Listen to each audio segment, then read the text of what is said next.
Welcome back to another episode of Play by Play presented by Win or Lose Sports. This episode is week number 3, and we're doing the Dallas Cowboys week 3 review. So this is episode number 36, week number 3 of the NFL season. It's not finished yet, but the Cowboys week number 3 is finished.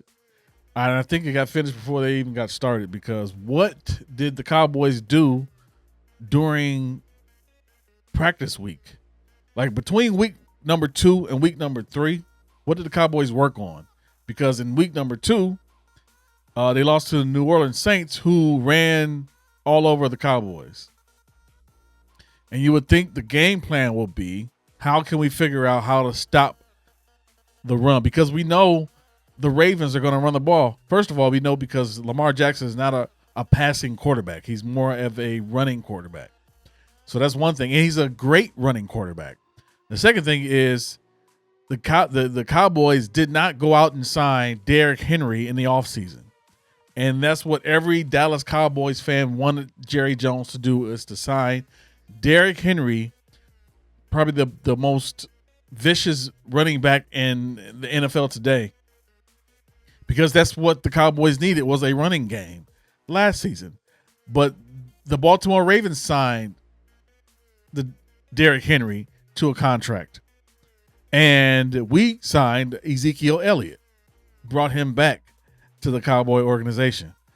So that's another reason why they should have worked on stopping the run between week 2 and week 3. So when you look at the stats, Baltimore ran for 274 rushing yards, only threw for 182 yards. Derrick Henry had 25 rushes for 151 yards. That is 3 times the amount of how many of the rushing yards that the Cowboys had, which was only 51 yards. Ezekiel Elliott had 2 rushes for 6 yards total. What do we sign Elliott for? If we're not going to run the ball, what do we sign Dalvin Cook for? If we're not going to run the ball, he hasn't even played yet. So I don't know what's going on with Dalvin. But the disappointment of every Cowboy fan that I know, and every Cowboy fan that I've seen online since yesterday at 7:30 p.m. after the Cowboys lost 28-26 to the Baltimore Ravens. The disappointment of, we haven't changed anything from week 2 to week 3. We haven't changed anything from last season to this season. We still can't stop the run. He didn't even have to pass the ball. He got 182 yards and 1 touchdown pass to Bateman, but he didn't have to do that. He could have just ran the ball. They could have just ran the ball every single play, because we cannot stop the run.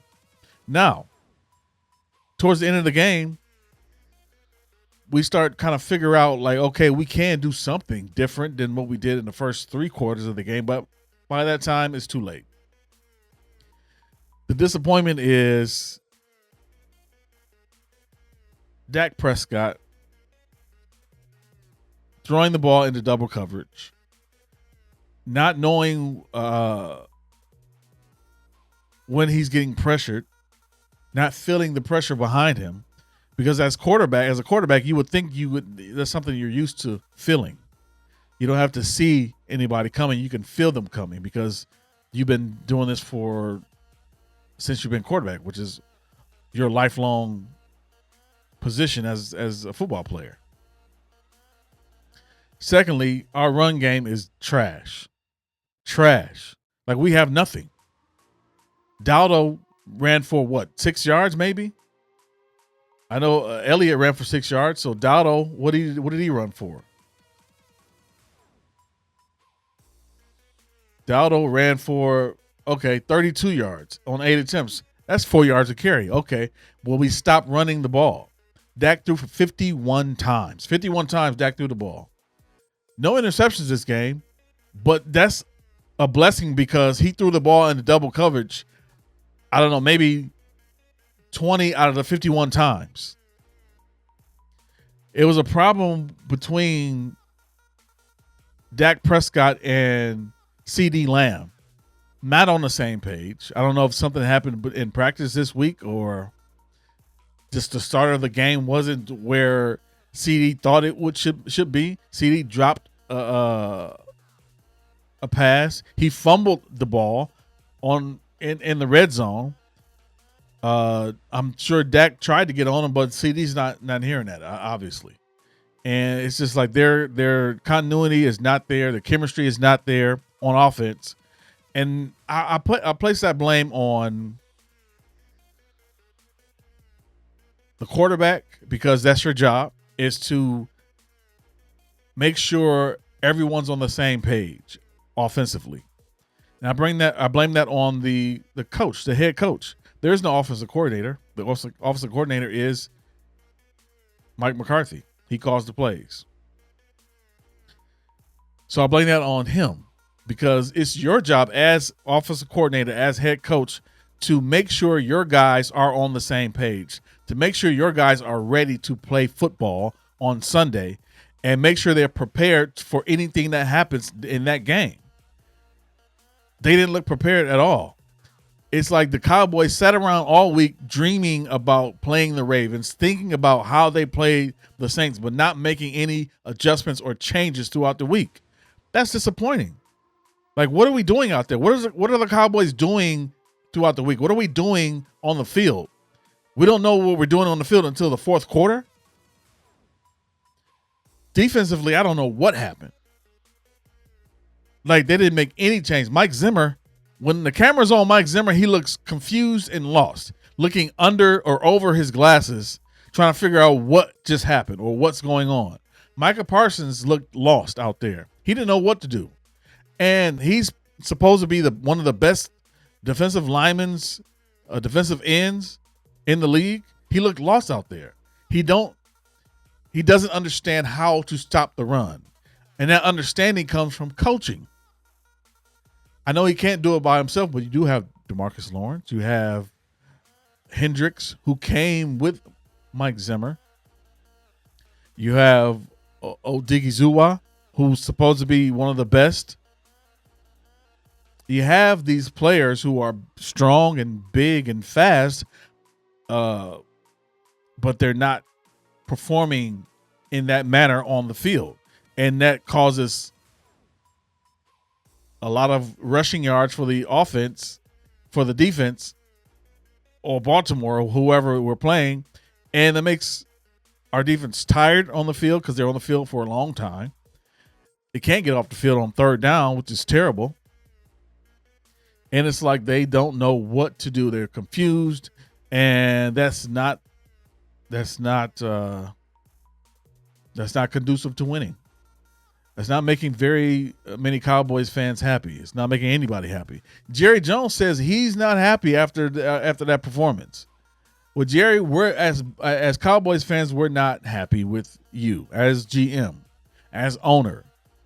During the offseason, we wanted you to sign Derrick Henry, and that didn't happen. You signed Ezekiel Elliott instead.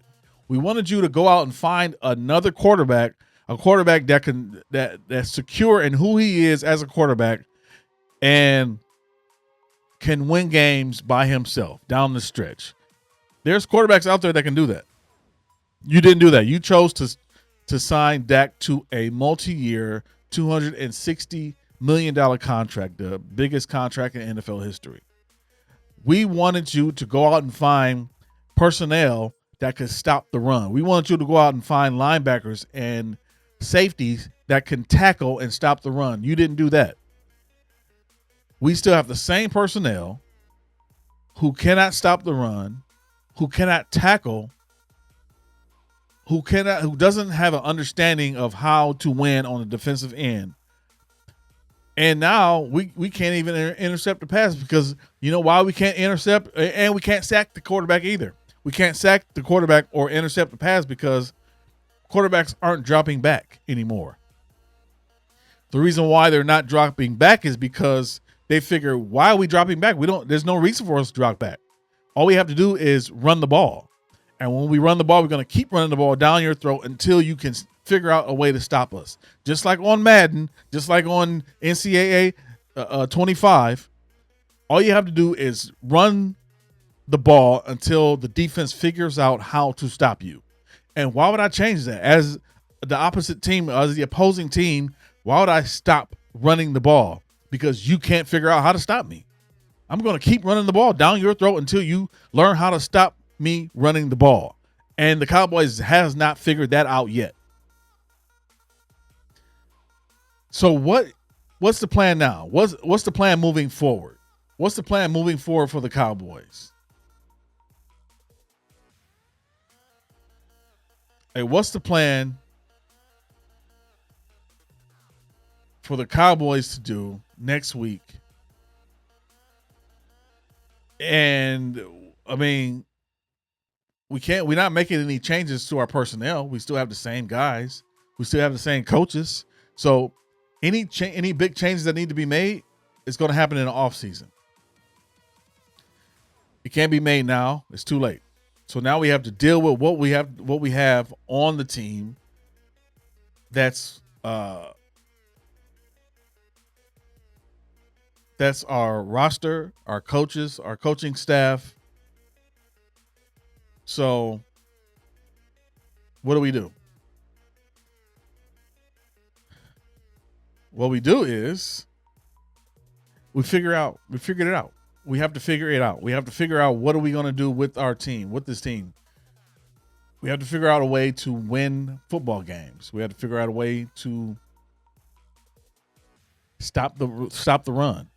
Figure out a way to make teams pass the ball, because that's the only way we can put pressure on them to turn over the ball or to stop them from getting first downs, is to make them pass the ball. We have to figure out a way on offense, just like I said last week, we have to figure out a way on offense to put up points and not just depend on our kicker. Now, Brandon Aubrey is probably the best player we have on our team right now, because he just kicked a 65-yard field goal, which is the longest field goal in Cowboys history, the second longest field goal in NFL history.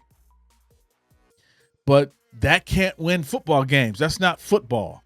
That's kicking field goals. That's not running the ball. We have to figure out a way to run the ball. We have to figure out a way to throw the ball downfield to get CeeDee Lamb open. And this is the problem that I have. Why isn't there plays for CeeDee Lamb to get open? Because that Ravens pass defense was not that great. And we figured that out in the fourth quarter when we were throwing the ball downfield and getting up downfield and scoring, 3 touchdowns in the fourth quarter. But that has to happen throughout the whole football game. Mike McCarthy, it's too late for you to decide, okay, let's throw the ball downfield in the fourth quarter. By that time, it's way too late. It's way too late for us to make a comeback when we're down 28-6 in the fourth quarter. Stop going for 2 when it's not a must to do. You missed 2-point conversions during that time, and that could have won us the game. So the whole thought process of the Cowboys organization is confusing. From owner on down to the least productive person on the team. And it starts at the top. Everything that happens with any organization starts at the top. The culture of the organization starts at the top. Jerry Jones is not, his habits aren't conducive to winning. His thought process is not conducive to winning football games. His thought process is not conducive to winning in playoffs.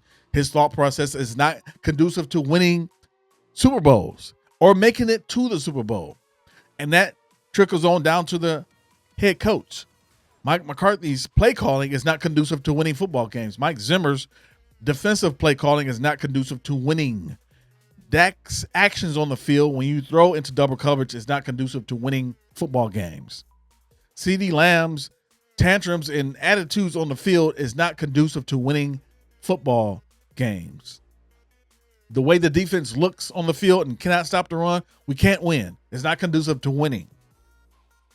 Okay, so they need to figure out a way to turn the organization around. That can't happen in 2024. It probably can't happen in 2025. What needs to happen is a whole clean sweep of the organization. That's not going to happen until Jerry Jones decides that he doesn't want to own the team anymore, doesn't want to be the GM. Because if he does hire a GM, it's going to be somebody that has to listen to what he has to say or what he wants the team to do.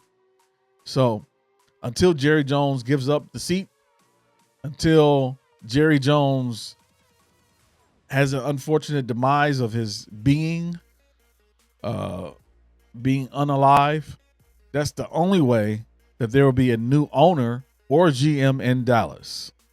So until then, Dallas Cowboys fans, this is what we got to deal with. We have to deal with a owner who chooses to be prideful and not admit to his mistakes. We have to now deal with a coach until Jerry decides to fire him, a coach who's loose, who's undisciplined, and doesn't feel the need to discipline his team, because you can tell they're undisciplined because of the amount of penalties that happens throughout the game. The first quarter was terrible with penalties, and you're trying to get a good start on the game. The momentum can't be there because penalties is not conducive to creating a momentum offensively or defensively. So something needs to happen. I'm just not looking forward to the rest of this season, because it doesn't look like the Cowboys are going to win very many games. And that's sad to say as a Cowboys fan, because, I want them to be successful, obviously. But the reality of it is the Cowboys can't win on the path that they are on now. And, that's just unfortunate and it's sad. Next week we play the Giants. The Giants' run game is not that good, but we might win this game. But then the following week we play Pittsburgh in Pittsburgh. And Pittsburgh has Najee Harris and Jaylen Warren who can run the ball. So between now and week 6, week 5 in Pittsburgh, what are the Cowboys going to do? What are we going to figure out? What are we going to figure out about our personality as a team? What is Dak going to figure out about his personality as a quarterback? And can him and CeeDee Lamb get on the same page? Because we looked like a team that did not want to win yesterday. Not until the fourth quarter, but like I said, by that time it's too late. It's too late. So the Ravens lost the first 2 games, won yesterday, and dominating the Cowboys.